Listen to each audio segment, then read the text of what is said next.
Hello everyone, welcome back to our channel. Aadhaar card లో name correction, date of birth correction చేసుకునే ముందు మన Aadhaar card లో లిమిట్స్ ఉన్నాయా లేవో ఫస్ట్ చెక్ చేసుకోవాల్సి ఉంటుంది. అది ఎలా చెక్ చేసుకోవాలో ఈ వీడియోలో నేర్చుకోబోతున్నాం. ఫస్ట్ గూగుల్ క్రోమ్ ఓపెన్ చేసుకొని మై ఆధార్ లాగిన్ అని చెప్పేసి ఎంటర్ చేసుకోవాల్సి ఉంటుంది. ఎంటర్ చేసుకున్న తర్వాత ఫస్ట్ లింక్ ఓపెన్ చేసుకొని ఇక్కడ లాగిన్ పైన క్లిక్ చేసుకొని ఆధార్ కార్డ్ నంబర్ ఎంటర్ చేసుకోవాల్సి ఉంటుంది.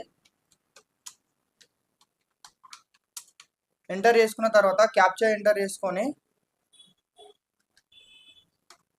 లాగిన్ విత్ ఓటీపీ పైన క్లిక్ చేసుకొని ఓటీపీ ఎంటర్ చేసుకోవాల్సి ఉంటుంది.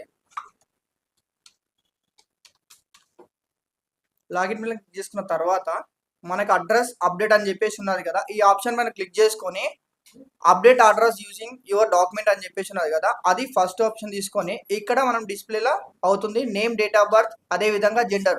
లిమిట్ వచ్చేసి 1 టైం, అదే విధంగా డేట్ ఆఫ్ బర్త్ వచ్చేసి 1 టైం, జెండర్ వచ్చేసి 1 టైం లిమిట్ ఉంది కదా. ఈ విధంగా చెక్ చేసుకున్న తర్వాత దీనికి సంబంధించిన సపోర్టింగ్ డాక్యుమెంట్స్ ఏవైతే ఉంటాయో ఎస్ఎస్సి మెమో కానీ, పాన్ కార్డ్ కానీ, రెసిడెన్స్ సర్టిఫికేట్ కానీ, డేట్ ఆఫ్ బర్త్ సర్టిఫికేట్ కానీ ఇవన్నీ చెక్ చేసుకొని మనం ఆధార్ సెంటర్కి వెళ్తే మన ఆధార్ కార్డ్ అప్డేట్ కావడానికి వీలవుతుంది.